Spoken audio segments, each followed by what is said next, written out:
Anna's trip to the farm was the beginning of a new life. Let's see how she handles home. Anna stopped in the big house to touch base with her mom. She did have a few things to update her on regarding the chains.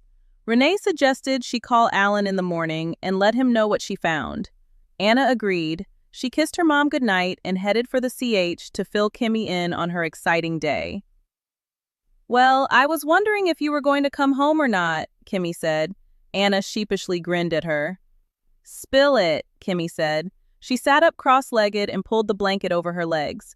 She handed Anna a glass of wine she had waiting for her. Anna flopped down on the couch and dramatically sighed. "I'm in so much trouble, girl," she began. "From the looks of you, it's the good kind of trouble," Kimmy said. "I hope so," Anna confessed. "I'm not going to drag it out of you, but I might beat it out." "Come clean," Kimmy said. She took a couch pillow and hit Anna with it playfully. "There is this man," Anna started to say. I knew it, Kimmy interrupted. "He has got to be the most beautiful man on the entire earth. He is so thoughtful and caring. I think I may have really fallen this time, hard." "What am I going to do?" Anna asked. "What do you mean, what are you going to do? Is it because you're immortal and he isn't? People have been doing that for ages. That's nothing new. If you want to make it work, you will. The only thing that worries me is that he will grow old and leave this world, but you won't. That is the basic problem we all face when we love a mortal. He will die, and you will be left with unimaginable grief." "I think it's too late for this talk now, isn't it?" Kimmy asked. She was a hopeless romantic, and this love story was right up her alley.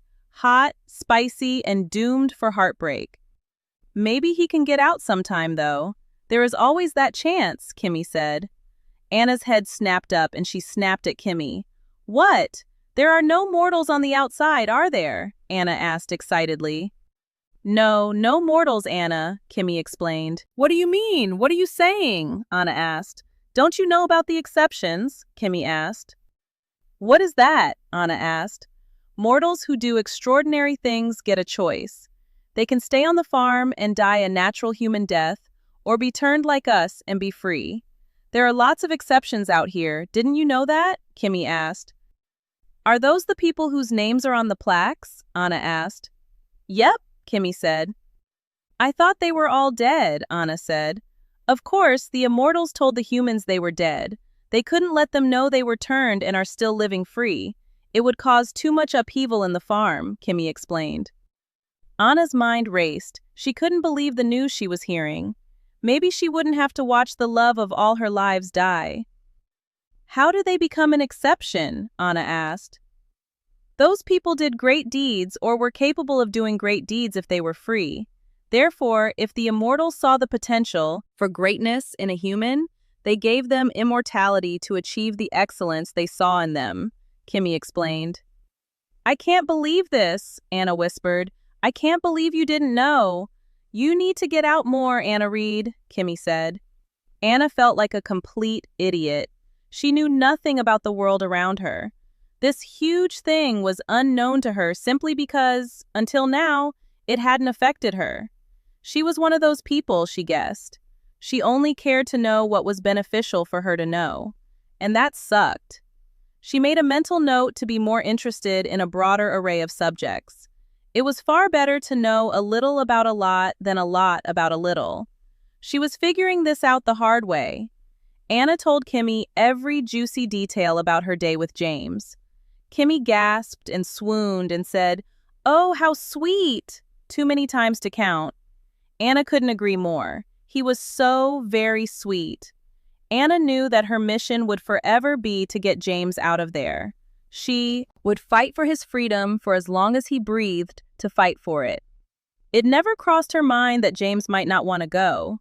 He might not want to live as she lived. He had family inside the walls.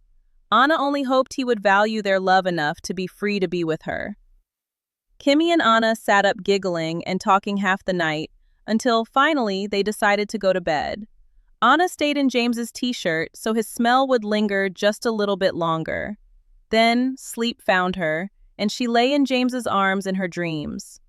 Their love transcended time and space. Anna hoped he dreamed of peaceful rest with her. James's mortality was limiting for him. He was exhausted both mentally and physically from the day. He smiled as he lay on his bed and thought of Anna. James knew he was in love with this wonderful woman. He knew the difference between infatuation and love. Nothing in his life had felt this way before.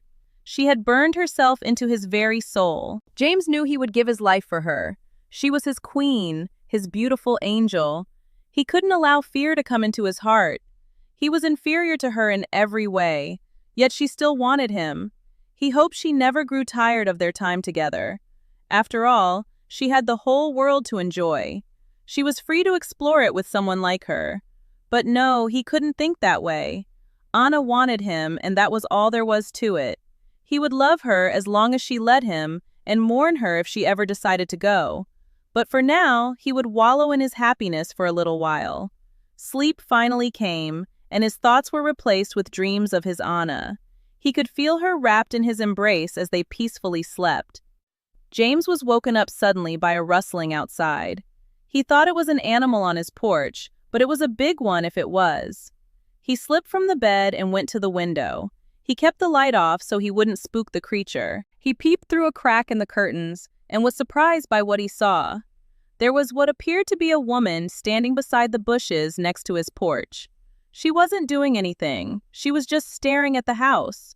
James watched her for several moments and decided it was just too weird not to see what was happening here. He jerked the door open quickly and yelled, "Hey!" The woman shrieked and jumped in fright. She quickly turned and began running away from the cottage. James jumped from the porch, ignoring the rocks and sticks as they abused his bare feet and gave chase. He was much quicker than the girl and soon had her arm in his hand. He spun her to face him for questioning. "Why are you sneaking around my house?" James asked. He wanted to appear tough and scary, but the girl's tiny frame and obvious terror limited his ability to fake it. So he loosened his grip a little and asked again, "Why are you sneaking around my house, young lady?" I'm lost," she lied. "Okay, little girl, nobody gets lost here. What are you doing here? I won't ask you again. Maybe we should call up front and have the gatekeeper tell me where you belong. What do you think about that?" James asked. "No, no, please," the girl begged. James gave her a stern look and pulled her back to the cottage. "Please, just let me go. I won't bother you no more," the girl pleaded. James sat her in the chair on the porch more forcefully than he had intended. As a result, she hit her head on the back of the chair.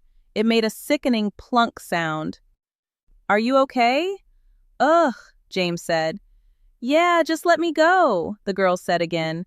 "Please just tell me why you are here, okay? I'm not mad, really I'm not," James explained. "I saw you today in the woods with that lady," she explained. James's face burned with red-hot embarrassment. He hoped she hadn't seen their moment under the oak. "And?" James asked. "I know you went to Ms. Mains's today. I know what you wanted to. Why are you trying to stir up trouble for somebody? Ain't nobody bothering you," she stammered. Hey, we aren't trying to stir up trouble for anybody. We just had some questions for Ms. Mains, that's all. Why? Who do you worry about getting into trouble over our questions?" James asked. "Me!" the girl screamed.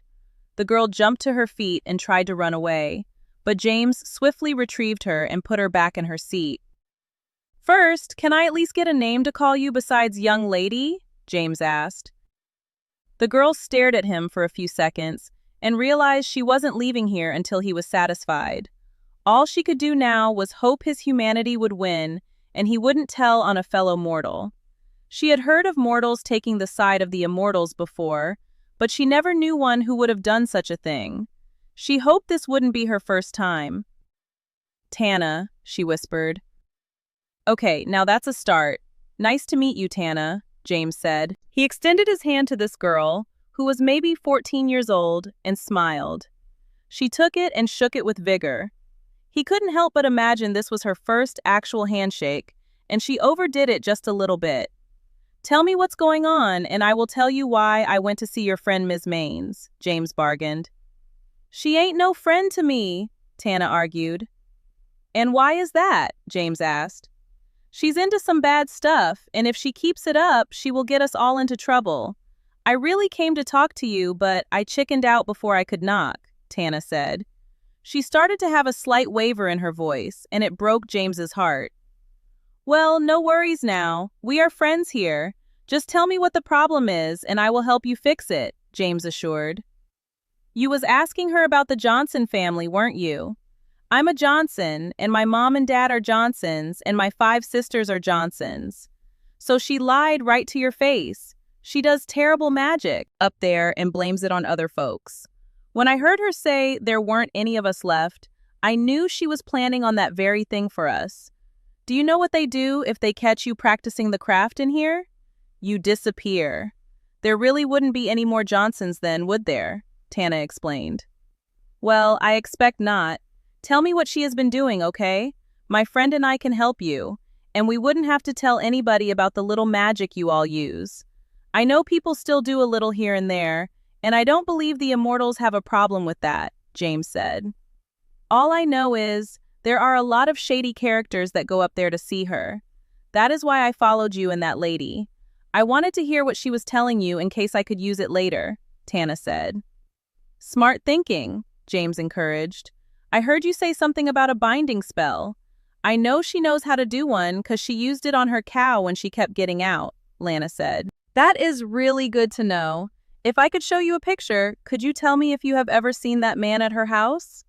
I don't have it right now, but I think I could get one, James asked. Yeah, you won't tell on us, will you? My folks would kill me if they knew I was here right now, Tana said. Where do they think you are? James asked. James knew the houses were too small to sneak out unnoticed, so he was interested to learn how she had done it. Tana smiled proudly and showed him. She waved her arms in the air and said some nonsensical words, and there were 2 of her on the porch. James was taken aback. He didn't know what to say. He just sat and stared at the apparition. See, I'm peacefully asleep in my bed, Tana explained. Can you come back tomorrow when it's appropriate for you to be out? James asked.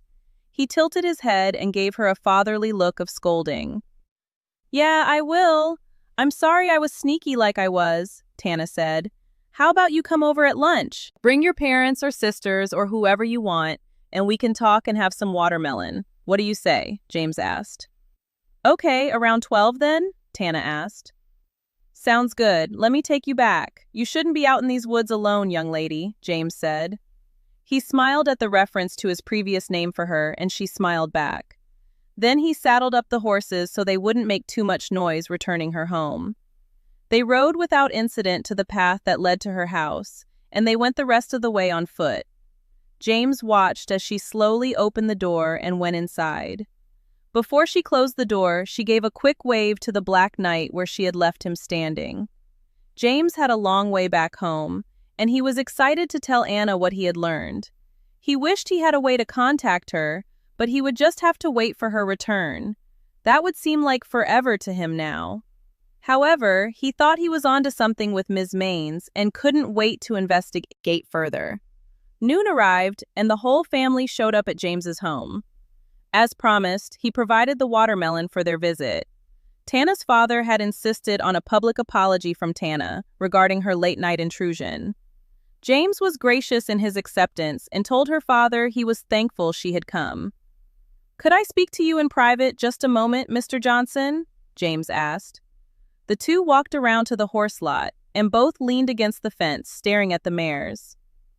I didn't want to get into too much detail with the young ones around, but if that Ms. Maines is responsible for the binding spell used on those chains, she is a dangerous person.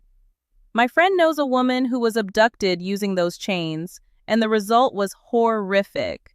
She was tortured and almost killed. If my friend hadn't found her, I just don't know what might have happened to her. So you can understand why we need to lay this to rest, can't you? James asked. Yeah, just one thing worries me, though. How are you going to ensure the immortals don't believe anything she tells them about my family? What if she tells them my girls practice? What then? Mr. Johnson asked. James could see the fear in his eyes at the thought of his wife and daughters. James knew it was dangerous for them to be involved, so he would have to think of another way. I'm not going to mention your family at all, not even to my friend. It's not worth the risk. Kimmy is free now, and mentally she is healing from the ordeal. So there is no need to bring any of you into it. I need to see if any of your family has ever seen the man at Ms. Mains's house, though. How about next time she comes for a visit, I ask for a photo? If she can't leave it, we can ask about it, but all of you must lie, even if you know he was there. Then later, I will come and find out the truth, okay? James explained. I don't know how I can ever repay you for protecting my girls. They are my life. They can't help what they are, you know? We will do everything in our power to help you find the truth, I swear, Mr. Johnson declared. James has made new friends on his mountain, and now he must do all he can to protect them. We will find out next time how his plans work. Until next time, bye for now.